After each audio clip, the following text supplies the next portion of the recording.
Okay, so welcome, councillors. Tonight we have Councillor Catherine Campbell doing her declaration of office with our JP. Thank you again for returning today.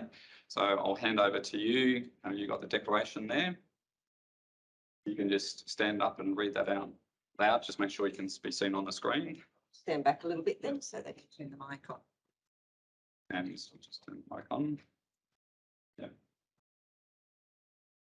I, Catherine Campbell, have been elected or appointed to the office of a member of the Whyalla City Council, undertake to faithfully and impartially fulfil the duties of office in the public interest to the best of my judgment and abilities and in accordance with the Local Government Act 1999.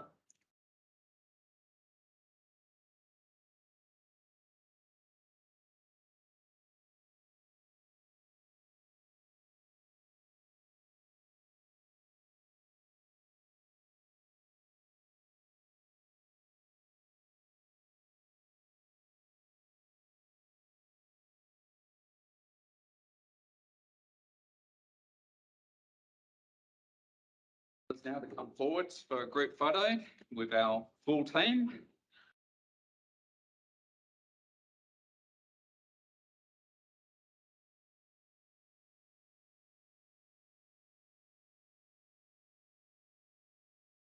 And a very good evening, everyone. Welcome to our new elected members, the gallery. We haven't had a gallery like this for a long time.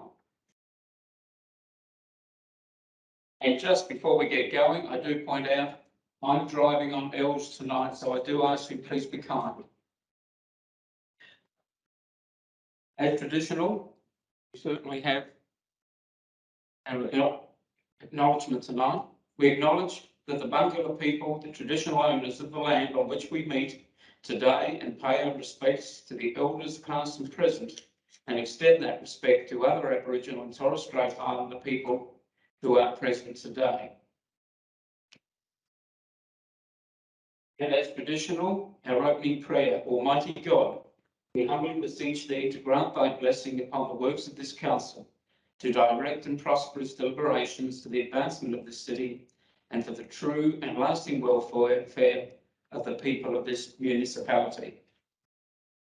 May I ask you to either stand or sit, whichever you choose, for our propitiatory notices, which will be followed by a traditional minute silence.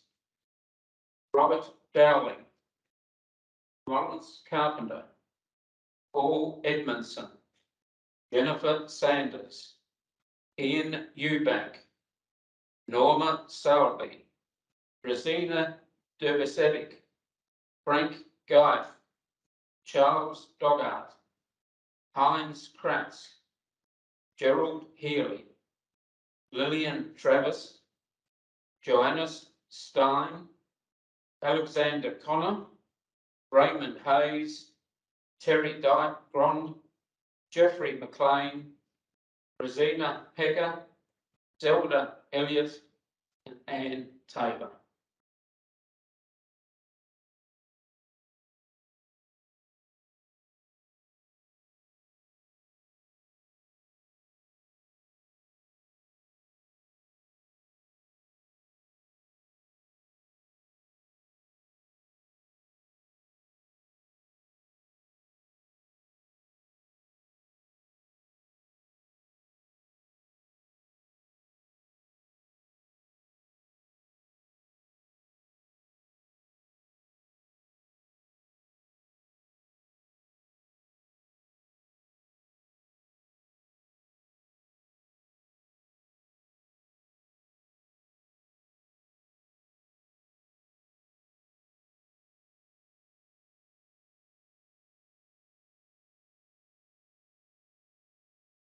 Thank you. Please be seated.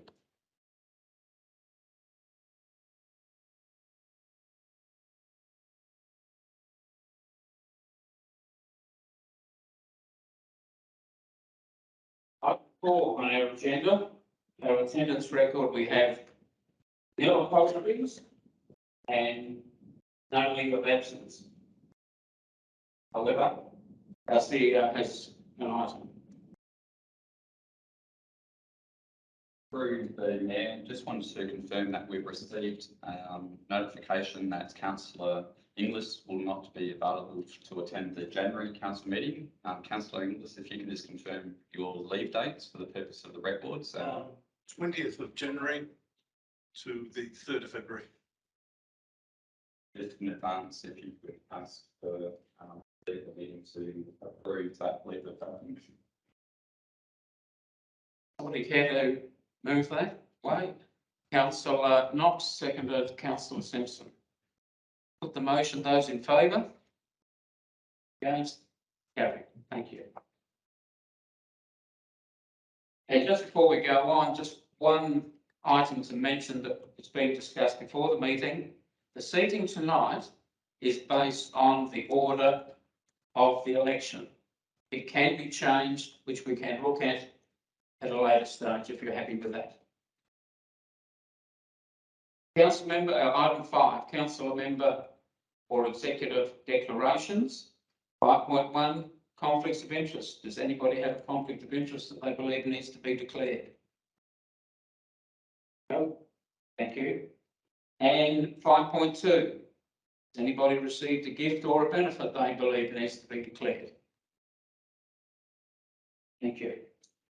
Item 6, minutes of the previous meeting. 6.1, the confirmation of the minutes of the previous ordinary council meeting held on Monday, 17th of October. I have a mover in Councillor Knox, seconded by Councillor Pond. With no discussion, I'll put that motion. Those in favour? Against? Carried. 6.2, the confirmation of the minutes of the previous special council meeting held on Thursday, 10th of November. The recommendation that the minutes be adopted as a true and correct record of that meeting. Councillor Simpson moves. Councillor Knox has seconded. Have a show of hands, those in favour? Yeah. Carried.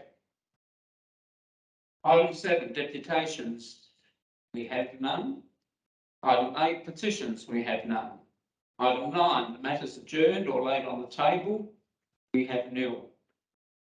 Item 10, public question time. I believe we have no questions.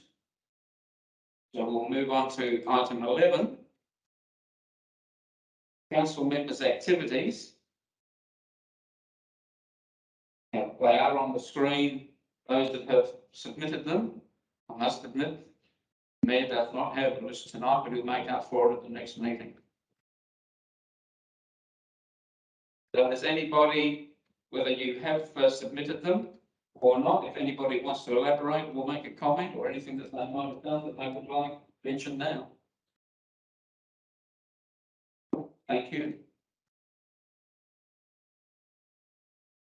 We have no, or item 12, committee reports. We have no committee reports, so we move on to item 13, reports from council officers, and 13.1, the Office of the Chief Executive, his ordinary report. 13.1.1, Chief Executive Officer's Action Report, November 2022. You wish to speak, CEO? Yes, thank you. Through the Mayor, the report provided obviously is a pretty short report. A lot of the previous resolutions have been actioned by the administration, but I did want to provide a quick verbal update on a couple of strategic matters. One of which is in relation to the item that was considered at the special meeting of council on the 10th of November, in relation to the council entering into an option agreement with the state government for the sale or lease of council owned land to the state government for the purpose of the SA Hydrogen Jobs Plan. I just want to confirm with council that we have negotiated the option agreement, as well as a supporting letter of collaboration with the state government. Those negotiations have gone well to the point where we have now executed an option agreement with the state, and we expect within the next day or two either the Minister for Energy and Mines, Minister Koutsantonis, or possibly the CEO of Office of Hydrogen Power will countersign that option agreement.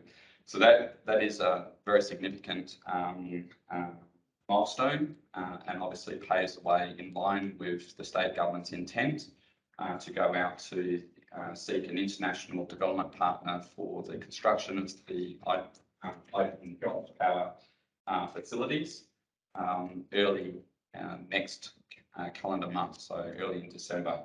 So once the state has executed that agreement, we would expect that there would be some sort of media release or public announcement about that very significant land transaction. So that's one item. Interrelated with that item, we had an international delegation come to the city last week on Thursday to do a tour of our city, and in particular the Port Bonython Hydrogen Hub and the land associated with the Office of Hydrogen Power. It was a good delegation and multiple companies involved, together with representatives from Department of Treasury and Finance, and also Department of Energy and Mines. So it's now the second or third delegation that we've had of significant interested parties, predominantly from overseas.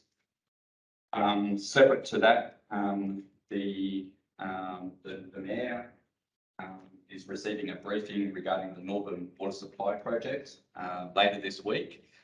It is anticipated that that project will want to start progressing with broad community and stakeholder engagement in the very near future.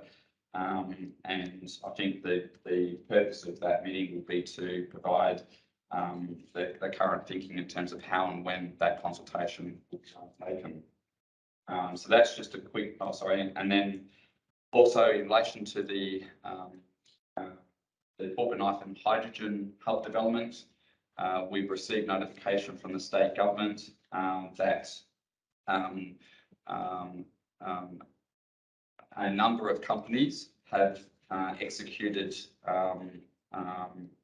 their plans with the state government in relation to the development of Port Bonython. I understand that there will be probably an announcement by the end of this week in terms of which companies have signed on to progress the development of Port Bonython Hydrogen Hub. So that's one that we will wait with keen interest to see which companies are going forward to work with the state government to develop that facility.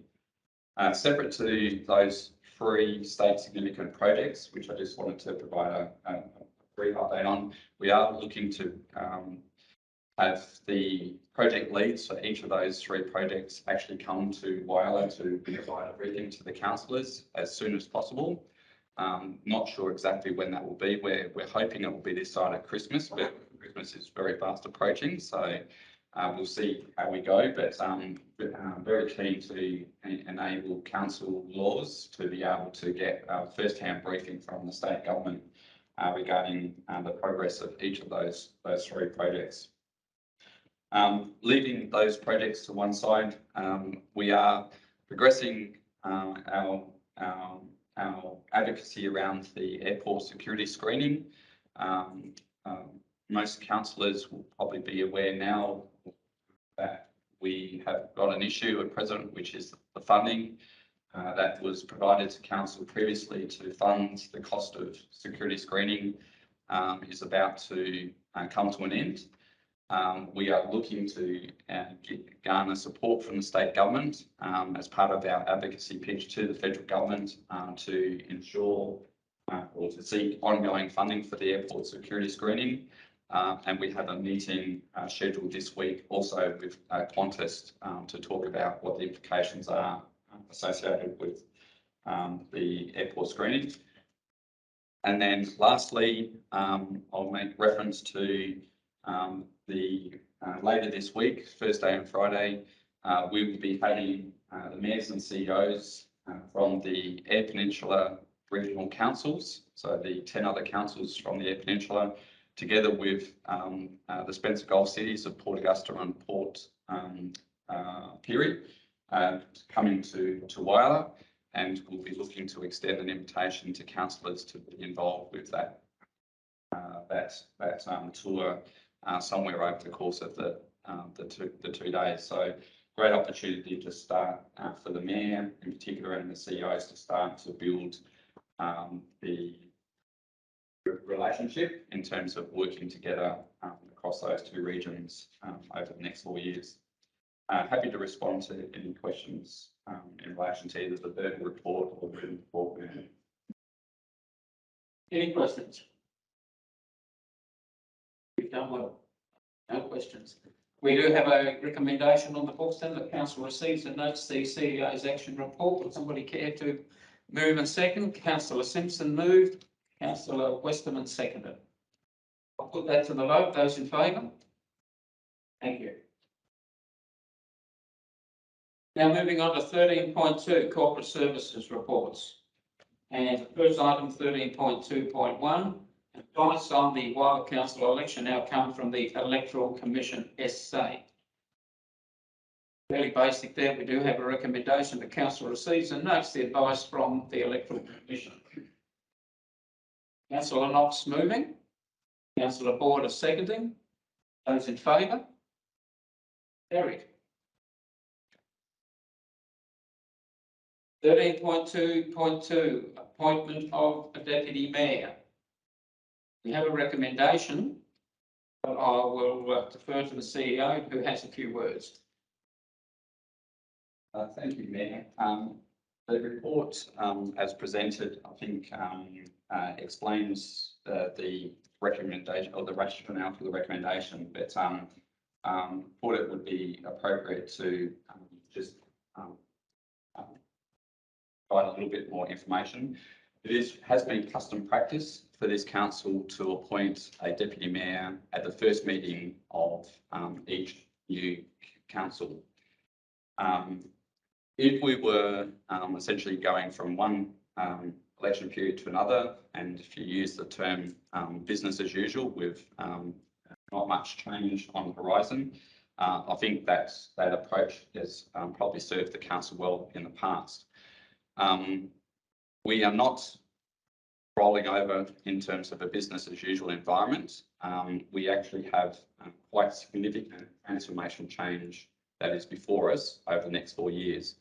And if you just reflect on that quick verbal briefing that I provided, there are state significant projects that are going to be progressing literally over the next 4 years. Not 5 years, not 10 years.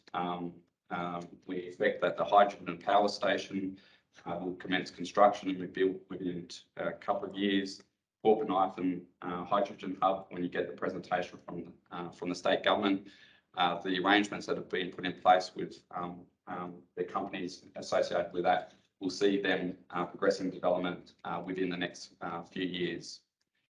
So we're not in a business as usual scenario, and with a new council with quite a unique circumstance of having, if I use the term sort of a two horse race, we got one horse that is galloping at 100 miles an hour, which is all to do with hydrogen, renewable energy, significant investment in our city, urban renewal, transformation of our city. I know people don't like that word, but we are talking about projects that will fundamentally change the shape, form and feel of Whyalla as we know it. So that's one horse. The second horse is the business as usual horse, which we're all familiar with, that will continue to track along as we've done for some time.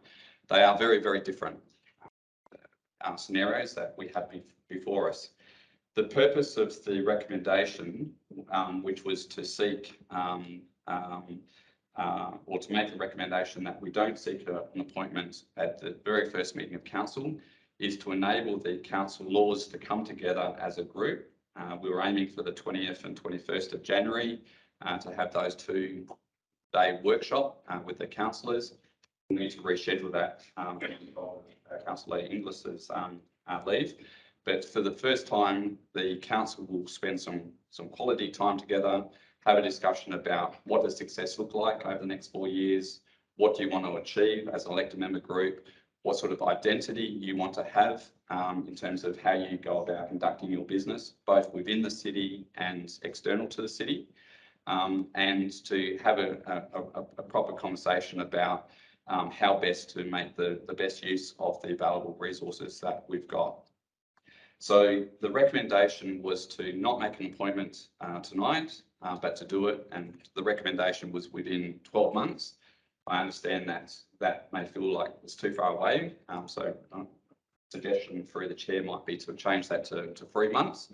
But the intent was to enable the council to come together and have that discussion and to talk about those matters of strategic importance, and then in turn who would be best placed within the elected member group to support the mayor, noting that the mayor will also need to think about what role he plays in relation to those the city's future, and then in turn what role the deputy mayor will play in terms of supporting the best interests of the city's the public interest over that 4-year period. So that was the logic of not wanting to make an appointment tonight, but to set up to enable council to have that discussion in January. We may need to now look at maybe the first week of February, but we'll check diaries later in the night to enable councillors to have that discussion. So just wanted to provide that logic behind the recommendation, which is before you tonight. Back to the mayor. Thank you. Councillor Knox, you have a question? I want to move a resolution. Okay. I'd like to move that council proceeds as per past practice of electing a deputy mayor at this meeting.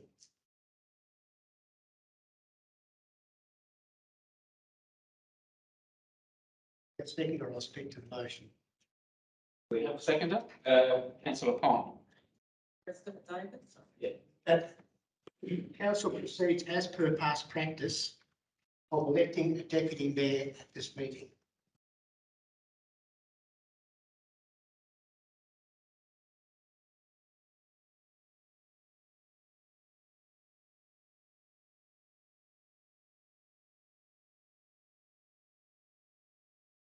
Move Councillor Knox, seconded Councillor Pond.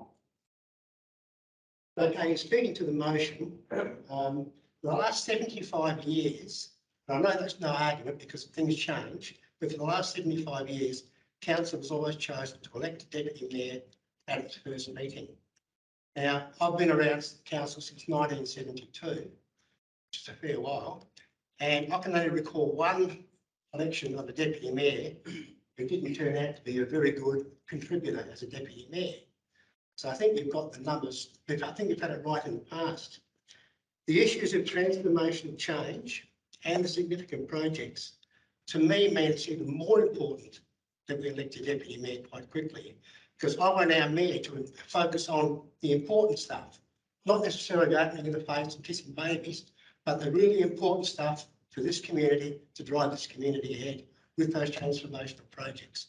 So that's why I'm putting it up at this meeting. Councillor Simpson. I concur with Councillor Knox, and the fact is that while the mayor can be tied up doing his official bits, we have somebody standing in to take his place in a minute's notice.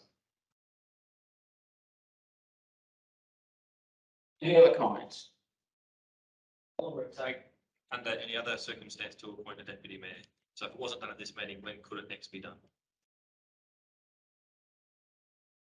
The recommendation is in line with the rationale that I've provided, assuming that we can lock that workshop in for early February, that the council then would be able to make a decision anytime after that session. Could call a special meeting of council mid-February, but we would be looking at the ordinary meeting of council in February to make that appointment. Councillor Pond. As the person who seconded the motion, I'd like to say as well, I absolutely agree. It's too important a position to wait. Our mayor needs support when needed. And if for any circumstance you weren't able to do any duties, we would be left basically without a leader, without a deputy. So I think it's too important a position to wait. And I think we are quite skilled around this table, and I think everyone has the support of the community, otherwise we wouldn't have been elected. And yeah, I think it's just too important to wait. Thank you, councillor. Any further comments? Councillor Knox, do you want to close the item? No, I think I've said everything that needs to be said. It's pretty important that we do this, but we make this appointment tonight to support you, and that's all I need to say, I think. Sorry, I have a comment, just my microphone is not working. I certainly concur with Councillor Knox. I think it's an important role to speed. Thank you, councillor. In that case, there's nothing further on this. Just wait for the battery to go in.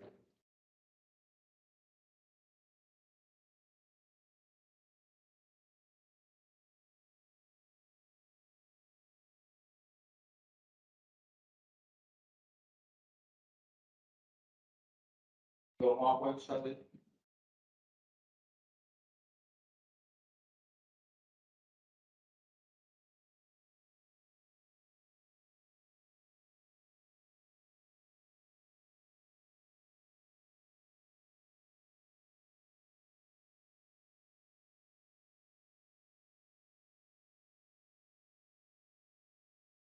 Here's mine. you have another flashing light at the back. All right, we'll keep going. In that case, I'll put the motion. Council proceeds as per past practice of electing a deputy mayor at this meeting. I can have a sweet show of hands. Those in favour? Motion is carried.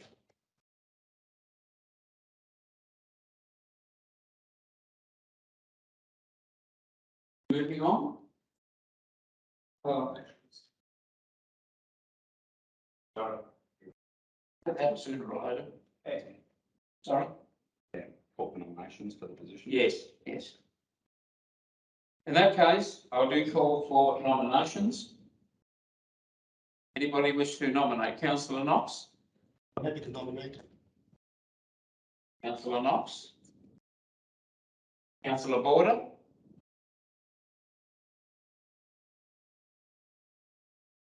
Lost my microphone. You lost yours as well? Yeah. So that would be a Councillor Conn. Councillor Campbell.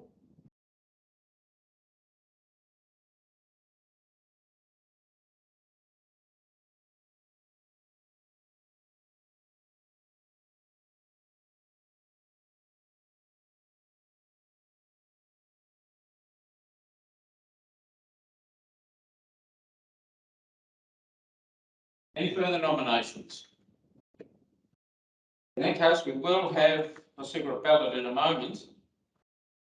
But in order of those who put their hand up, I would ask that inside of 60 seconds, 2 minutes, each of you give a presentation as to why you are nominated. Councillor Knox.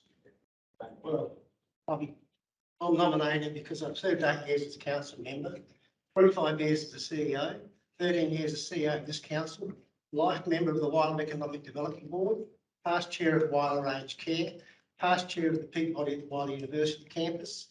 I've done a fair bit. Council's only negotiated for the spin-off of One Steel from BHP.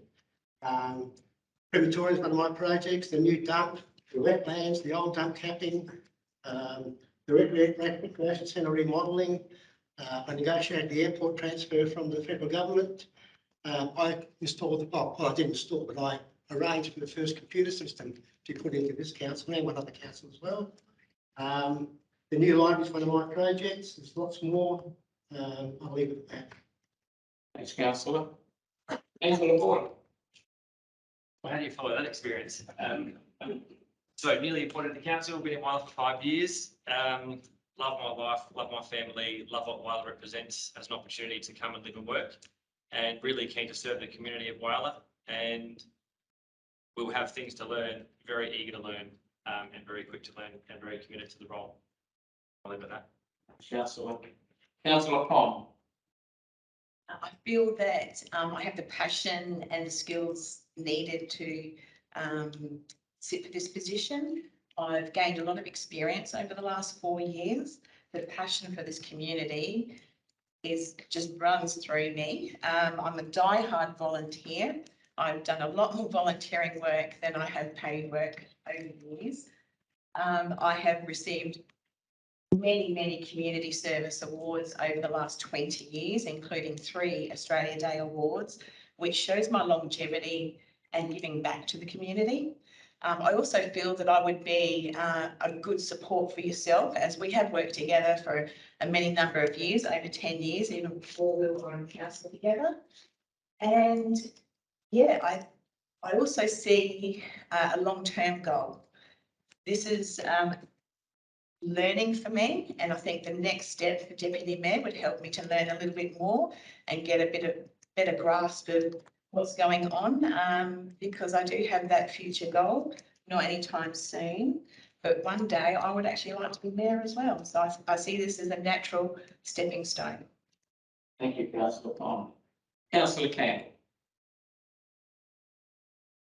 Thank you, Mayor. I'm nominating myself as Deputy Mayor because, well, 4 years ago, I actually ran for Mayor myself, unsuccessful at the time, but it is going to be a goal that I have as well, a long-term goal, to eventually be Mayor of Whyalla. I do have a sound understanding of the industry, having been an electrician and worked in one still. I'm good at public speaking. I have advocacy skills. I'm not easily intimidated in many areas. And I'm very passionate about bringing the word of the people to the council and supporting the mayor in any way I can and learning as much as I can. Thank you, Councillor. Yeah. So before we proceed with doing the ballot, we will need council to, someone's 2 minutes,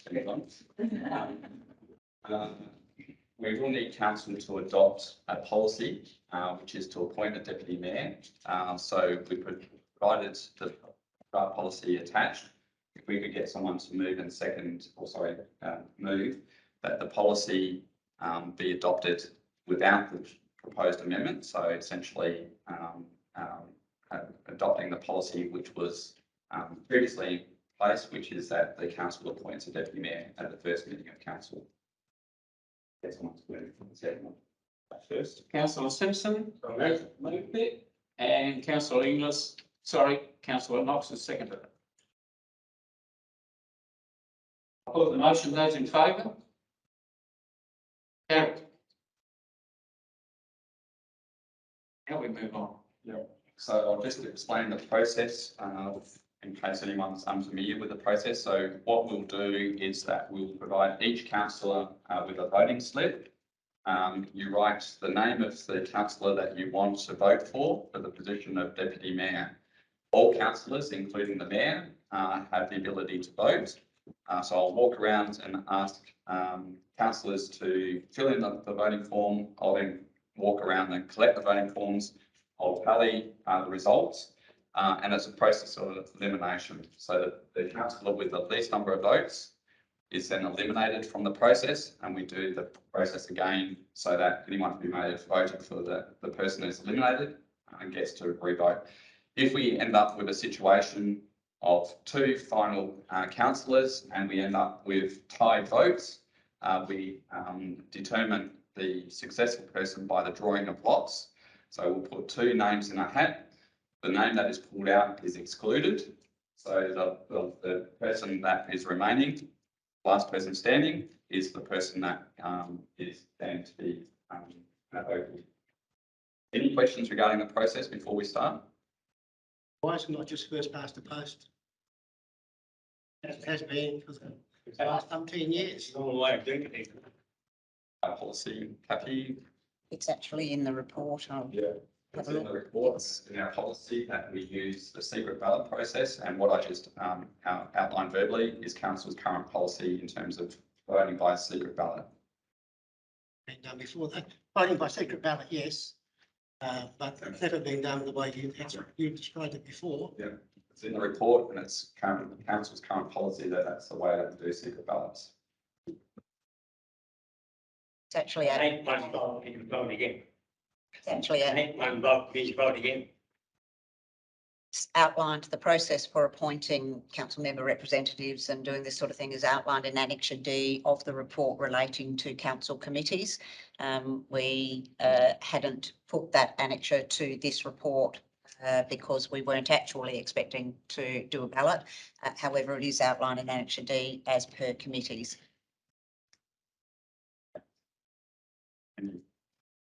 Any further questions? Otherwise, we will proceed with the ballot.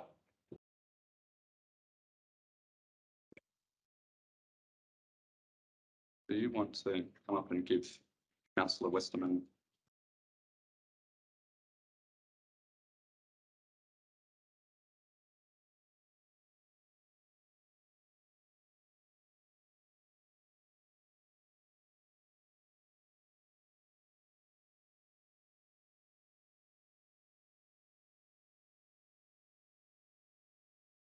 Here, as per term, we nominate a term tonight. We need to consider that with the final recommendation.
I think I've heard it so quiet.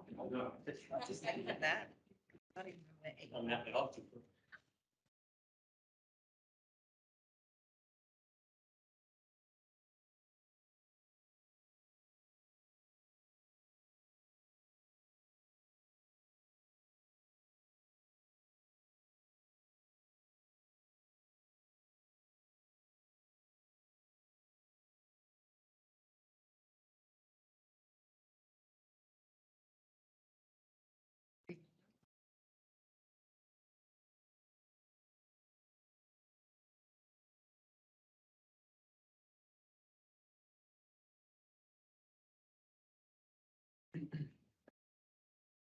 Councillors, so after the first round, the councillor with the least number of votes and will be eliminated from the process going forward is Councillor Catherine Campbell. So we'll do the same process.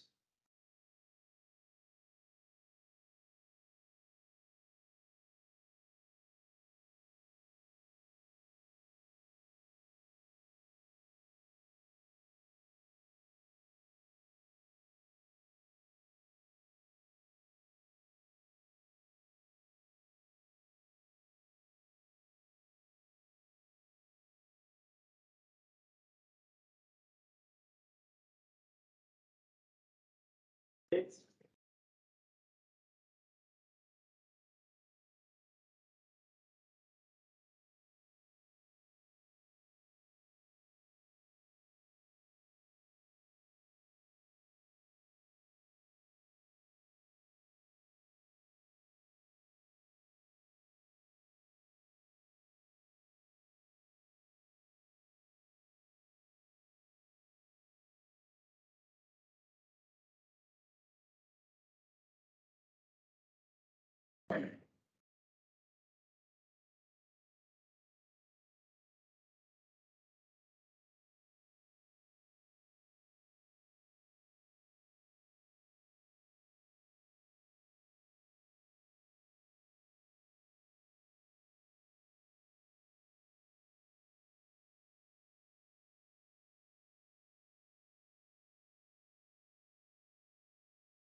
Okay, so councillors, after the second round, the councillor with the least number of votes and is eliminated from the process is councillor Knox. So you now do process again.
So councillors after that round, the councillor with the most number of votes for the position of deputy mayor is councillor Tammy Pond.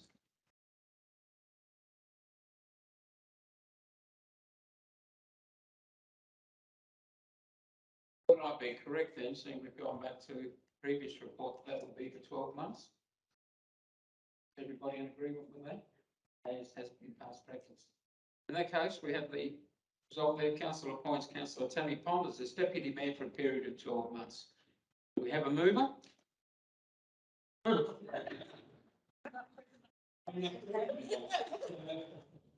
Move councillor Westerman, second councillor Boulder. I'll put the motion. Those in favour? Yes, you can put your hand up. Thank you very much.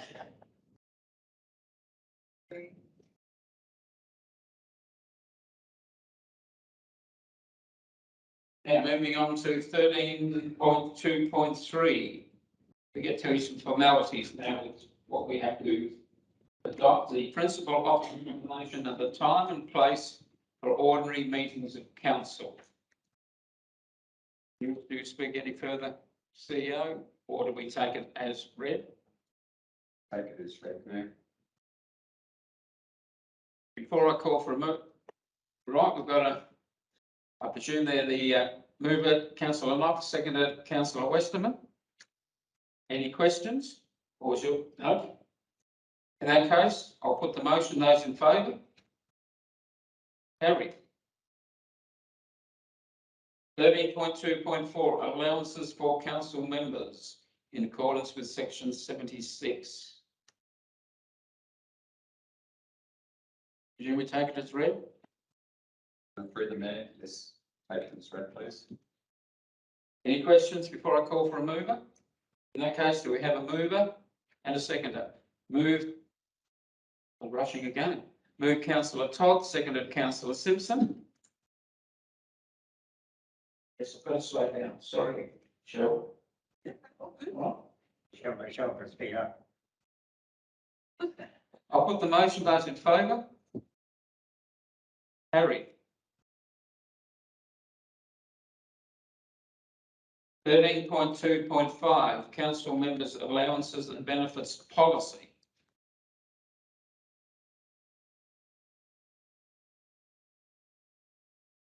Take it as read, here. Nothing else to add? Any questions? Yes. No. You're just getting in, are you? Right, call for a mover. Councillor Pond, seconded. Councillor Campbell. Those in favour? Thank you. 13.2.6, the council committee structure. And for a number, we've got 4 items there. How do you wish to handle this here?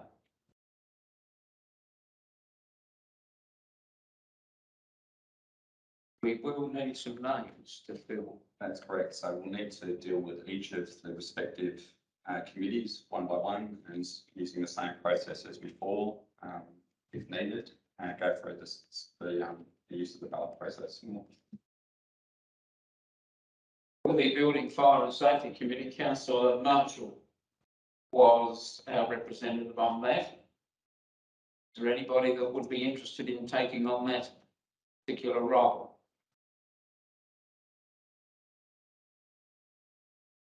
Councillor Westerman. Nobody else putting their hand up? We will fill Councillor Westerman's name in. Thank you.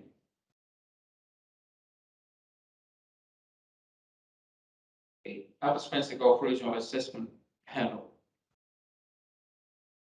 That doesn't involve. That one's just to know. Yes, that's right. Yes, yes. By the virtue of the terms that the charter. So we now get to the Audit and Risk Committee. We have a vacancy there. Or somebody, Councillor Porter. We have anybody else that wants to put their hand up?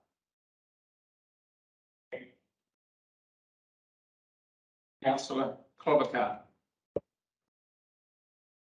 In that case, we have a vote.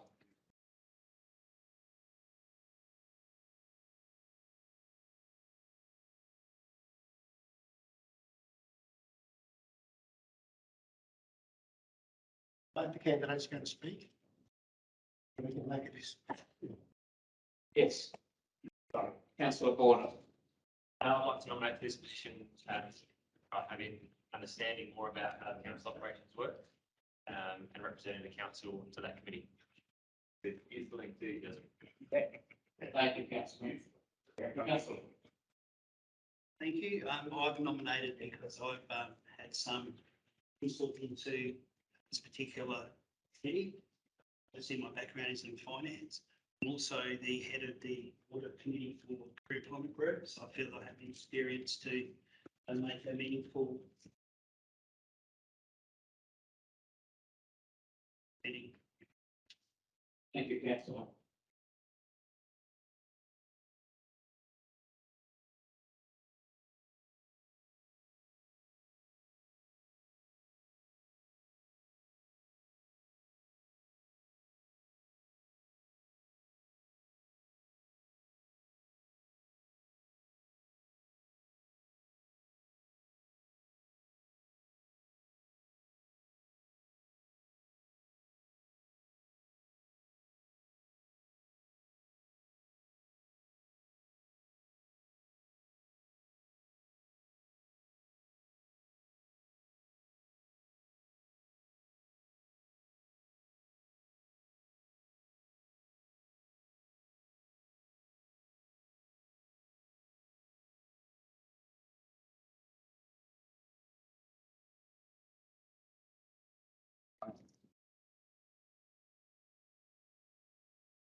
Councillors, I confirm that the councillor with the most number of votes for the position of a member on the audit committee is Councillor Complicated.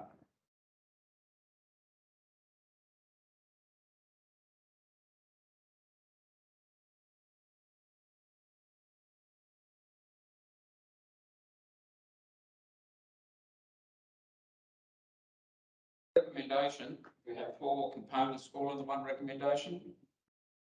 Somebody care to move Councillor Knox, seconded Councillor Border. As the recommendations as you have them with those names in there, I put it to the vote. Those in favour? Carry. Thank you very much. The question. Yes. I've noticed that one of our committees is actually dropped off, the Reconciliation Working Group. I was appointed last term to represent council. Just wondering why we don't have that committee anymore. I'll defer to the Director of Corporate Services. Thank you, Councillor Pong, for the question, and through the Mayor. Last year, earlier in the year, Council undertook a full review of all of the committees, and quite a number of the committees were actually retired at that time, with the exception of the statutory committees that are required, being the Audit Committee, the Building, Fire and Safety Committee, and at that time the Reconciliation Action Group was actually retired by council resolution. Does that mean that committee doesn't exist anymore, or just because it wasn't a legal requirement? It means that Be added to later. Sorry, the committee doesn't exist because it is no longer a council committee by council resolution through the repealing of that committee at that time. Work is actually occurring within the organisation around reconciliation and the development or the redevelopment of a reconciliation action plan, and the views of the community and also members will be garnered through council workshop and also community workshops from an engagement perspective. To establish a formal council committee around multiple matters will require the formal provisions of Section 41 of the Local Government Act to come in, and oftentimes these sorts of committees are better undertaken through workshops with elected body as a whole rather than through the formal structure of Section 41 committees, which is one of the reasons why many of the committees were retired at the time, and the committee structures that we have in place that is being reinstituted through this report is considered the best or the better practice of committees. If I could, if you wouldn't mind, just take the opportunity in terms of this report also is to point out that we are and will be bringing a paper back to the council early in the new year with consideration for the potential to establish a strategic directions committee. Given the nature of transformational, and I understand that word is sometimes not liked by people, but the nature of strategic development that is facing the city, and that is the opportunity of the city moving forward. So early in the new year, we will be bringing a paper about the establishment of an additional Section 41 committee focused on strategic directions for the city, inclusive of independent members coming through as well. Thank you, Kathy. Thank you. Moving on now to 13.2.7. Behavioural Management Framework, the adoption of the mandatory behavioural management policy.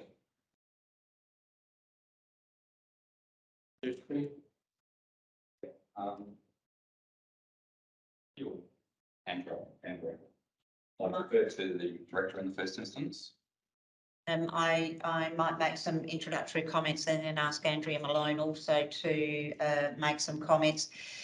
This policy is a mandatory policy as required under the Local Government Act, and following the reforms that have now been introduced through local government, it is really the start of a new era for councils in terms of the management of behaviour. Of course, this sort of a policy is not going to be needed in this council because it's going to be absolutely brilliant and constructive and working in the benefits of the community. However, it is there as part of the reforms in the Local Government Act. Andrea, did you want to make further comments?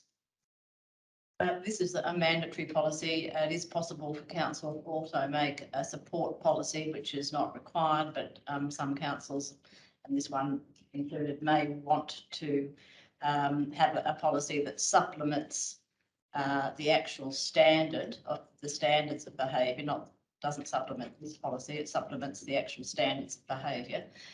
We haven't brought that forward today because we believe that it's better for the council as newly elected to have an opportunity to think about how they might want to proceed in that regard, and so we're leaving that for the moment. But this mandatory policy has to be made, and it is a fairly technical policy around handling complaints and the management process of dealing with the complaints. And I think it's self-explanatory in that regard. Thank you. If there are no further questions, call for councillor Knox, you're moving, and councillor Westerman has seconded. I'll put the motion. Those in favour? Carried. Thank you. 13.2.8, the annual report for 2021-22 and annual occurrence.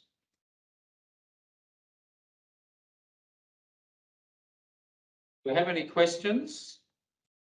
Otherwise, yes, councillor Knox. There's no mayoral report in there.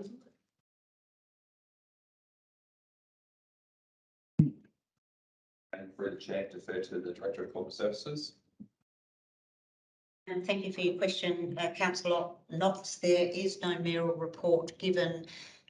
This report was being adopted by the council, by this new council.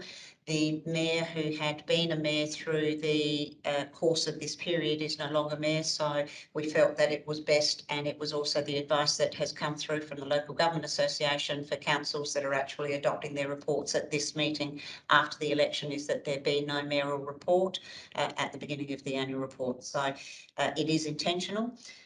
Can I, before we move forward, also hand over to the Manager Governance in terms of this report? There are some layout changes and some errors that or corrections that we've identified that need to be made.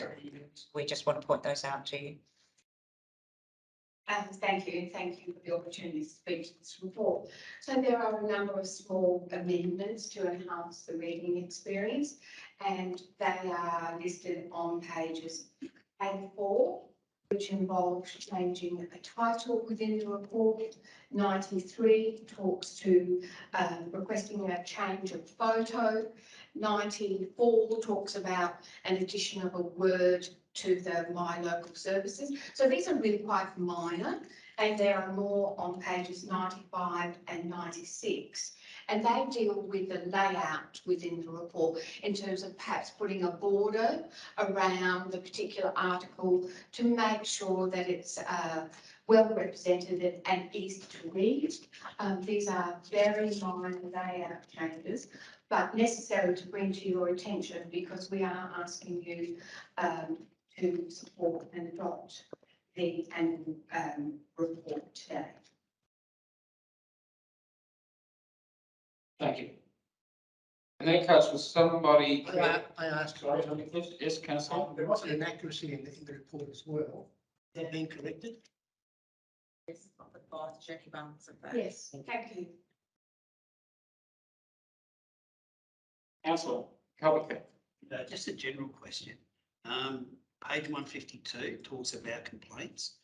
What's the difference between an unsightly property and neglected premises? There you go.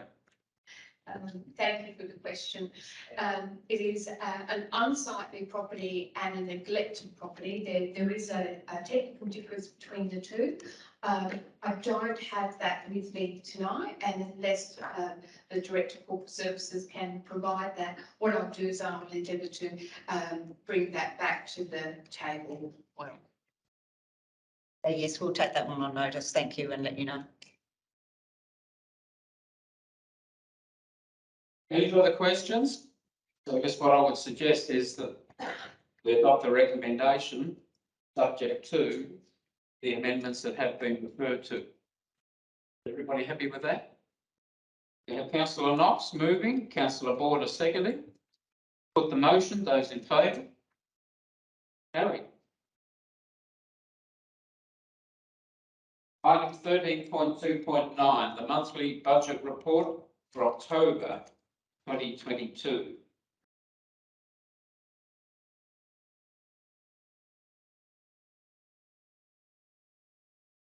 Will obviously wish to speak to this, or do you want just questions? You're happy with that? Not that I'm trying to put words in your mouth. Do we have any questions? It appears not. In that case, we have a recommendation. The council receives and notes the monthly budget report for October 2022. Do we have a mover? Councillor Simpson. Do I have a seconder? Councillor Border. Put the motion. Those in favour? Carried. Thank you. We don't have it so easy. Moving on to 13.3, city growth. We have no reports. 13.5, 13.4, city infrastructure, no reports. Item 14, information decision reports. 14.1, corporate services, city growth and city infrastructure. We have under 14.1.1, a monthly information report for November 2022. If I may, just through the Mayor, I'll ask the Director of Corporate Services to speak to this item, but the previous council had requested that additional information be provided, particularly around council's activities, so that councillors and the community at large can get a better understanding of some of the work effort and deliverables from the respective business units. And I'll hand over to Director of Corporate Services just to talk through the planned approach for that. Yes, thank you. And through the Mayor, this report is the inaugural report of our monthly information coming through to council and the community. As you will see on Annexure A to this report on page 243 is the reporting or proposed reporting calendar that we will be adopting. And each month you will receive a report which is dealing with different aspects of the business in terms of the achievements through the previous quarter of those activities and also focus for the next quarter. Other regular reports will come through to the council, such as you've seen tonight, the CEO action report and the monthly budget report, etc. So this is not the only reporting of activities of the organisation that you will receive, but this does start to bring through some of the other areas within the organisation, such as regulatory services, economic development, events, etc. Appendix or Annexure B to this report also gives you a forward agenda in terms of items that you could expect coming to council over the next 3 or 4 months. It's an indicative forward agenda for you in terms of the items that will come through, but it just keeps you fully informed as to the nature of the business and nature of activities that are happening within the organisation at all times. Tonight's inaugural report deals with corporate services, regulatory services, economic development and events and tourism. In terms of the corporate services report, our intent is that this doesn't cover all areas of corporate services, but over the course of the year you will get coverage from all areas in corporate services. But tonight it deals with legislative reform and governance and policies, etc. This next part from within the corporate services area is the regulatory services, and this provides information on activity over the last quarter in the reg services area. As data develops and evolves, we will get better at this reporting and really provide some comparative data in terms of looking backwards and then what it is our proposed focus is for the next quarter as well in these areas. Jade, I'm not sure if you want to talk about economic development and events other than... I'll just take it as read, and I'm sure there are questions that we might try and answer. Thank you. Do we have any questions? Councillor Knox. I'm happy to move it. I'm also happy to commend your staff putting the report together. I think I was the one that raised that, and you yourself have also raised the issue about statistics as well. So I'm very pleased that you're starting to get some coming through. Certainly support your comments there, councillor Knox. Very appreciative. Seconded, councillor Simpson. And you're saying here as well. As we have a motion. I have, I put the, start again. I'll put, can I have a show of hands? Thank you.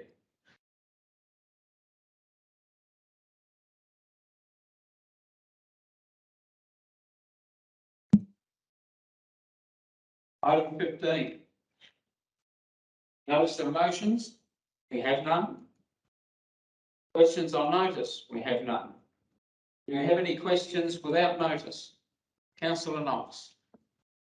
But one thing that's very, very important to Whyalla is the Morgan to Whyalla pump station and the pipeline. Is there any likelihood, and I've already raised this with the CEO, so is there any likelihood of inundation of the pump station? In other words, will Whyalla's water supply be protected? Are there any issues with electrical supply to the substation, given the flooding? And are there any implications for Whyalla due to water quality as a result of the flooding?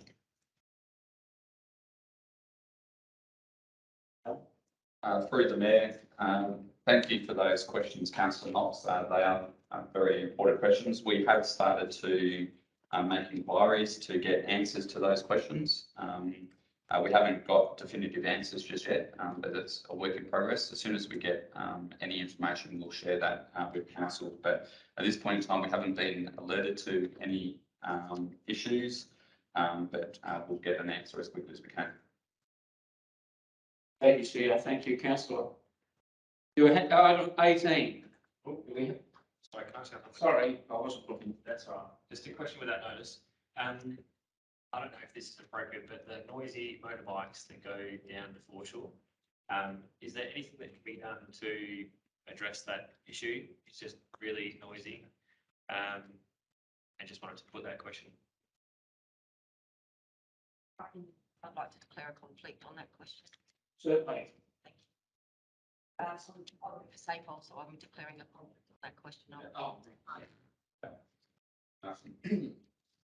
I might take the question on notice.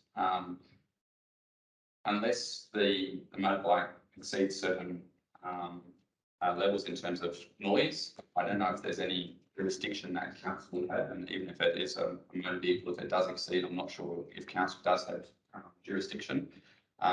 So we'll take it on notice and we'll see if there's who the regulatory body would be to deal with that type of matter. Any further questions without notice? Yeah, councillor Inglis. I'd just like to concur with Peter. I mean, even around our way, just the amount of kids that are riding motorbikes on the street, obviously not of age, it's just crazy. It's out of control. It will seem to be a matter that, And that's quite rarely just go across Elliott Street, not looking.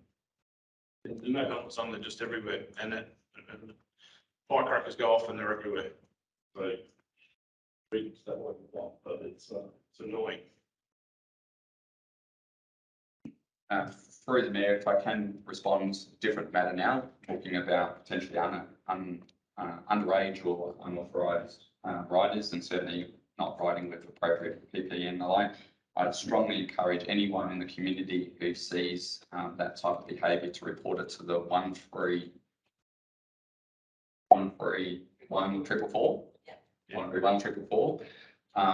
There's always feedback from the community that says that either they think it's a waste of time or they never get a call back and they don't think anything happens in relation to the notifications to that line.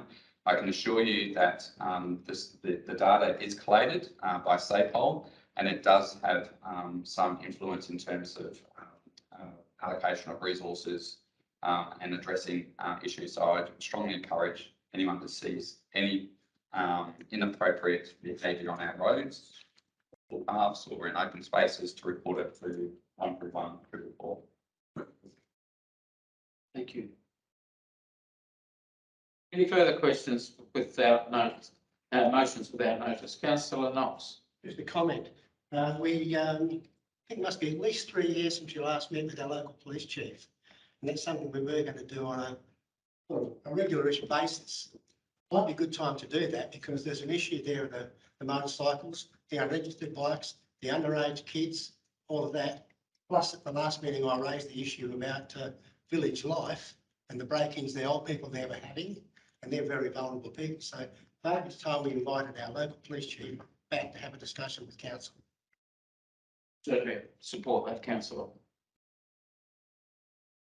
Just for councillors' benefits, whilst SAPOL haven't formally presented or shared information with the full council, we have regular, the mayor and myself, as CEO, have regular meetings with the local SAPOL officers, and we share this information on a regular basis.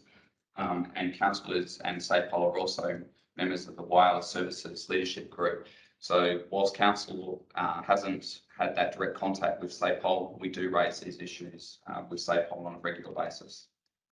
But the point is taken that it would be good for a presentation to be provided to council early in the new calendar year. Thanks, Councillor Knox. Councillor Pong. Just to add to that, we have had a report because motorbikes and hooning is not a new issue. The last time SAPOL reported to us was probably a couple of years ago, and they said, use the number, report. If it's safe, take a photo or write down things like the helmet, colour of the bike. The more details that you can give on that phone call, the easier it is to track. And yet you never know if it's stolen. It's quite obvious if they're road bikes as well. There'll be no number plate on there, no light on the front. So it's good information to take down. And the more we report, and sometimes it can be like a bit of a broken record, you're just reporting constantly, but without the stats, they're not going to get those numbers to actually action anything. Yes, I just want to raise the point. We've done an award lot called the Graham First Memorial. And I've spoken to Bill about it before. It hasn't been awarded for the last couple of years, and that was always awarded to, obviously probably aware of it, Phil, for outstanding school marks and sporting prowess. And Graham Joyce was an Olympian from a long time ago, and there was always something when I was going to school and around that everybody strived to. And I just wonder whether there's any merit in that award coming back, because it was actually a very good community award that people really strive to try and win it. And also a little bit of prestige around winning the Graham Joyce award. my recollection was it was expanded. I can't quite recall the reasons. It may have been that it just lost the support. That would go back to some years ago, yes. I reckon it's abandoned because of lack of interest by the public. Yes. And back the money that they had put away for the prize was given back to the bank. Yes, the money was dispersed. I think the real issue was that the people who were running it, for whatever reason, decided that they didn't want to continue with it. Nobody was to step in, so it went by the wayside. And one volunteer, I think. Councillor Todd. Sorry, my fingers aren't quick enough for you guys because mine's just a comment back to the police and having someone speak to us and that sort of thing. I think from my perspective, it's really important that we are able to ask questions. I know that you're saying you get information and you meet with them, but often you're not going to ask the questions that we might ask. And I think it's critical that we're able to do that. We're able to then answer questions in the community and pass information on about what we know, not just what we've heard. Well, I certainly support that at some stage we have that briefing here. Right, any further motions without notice? Item 19, we have no confidential items to consider. Theo, do you have any other matters you wish to raise before we close? No, Mayor. Well, I'll just have the one. We recall the last meeting, the question was raised about Christmas function. If anybody's got any ideas. Yes, we should have one. All in favour? Because the hard part now is to work out what, where, when. What has been done in the past is that we could have a shortened December council meeting. Being that time of year, it's usually easier to have a lighter agenda, so we could have a light agenda for December and then and go to have some of that heat following the council meeting. If everyone's comfortable with that, we'll make some plans accordingly. Everybody happy with that idea? Councillor Borden. Yeah, can I just add to that? I guess the way that that is directing this new council, I just see a huge opportunity to connect with each other, and that'll be a perfect opportunity to do it. But then anything else that we can think of to regularly, obviously outside of the council meetings or as an adjunct to these meetings, so just to not to show the community of United Front, but actually to be knowing a bit more about each other and connecting like that. I just think that's a really great opportunity that we have at the start of this 4 years. Fully concur, councillor. Well, in that case, if there's no further items, at 6:47, I'll declare the meeting closed. You have the details there of our next meetings. And thank you very much for being here for our first meeting. Well done, too.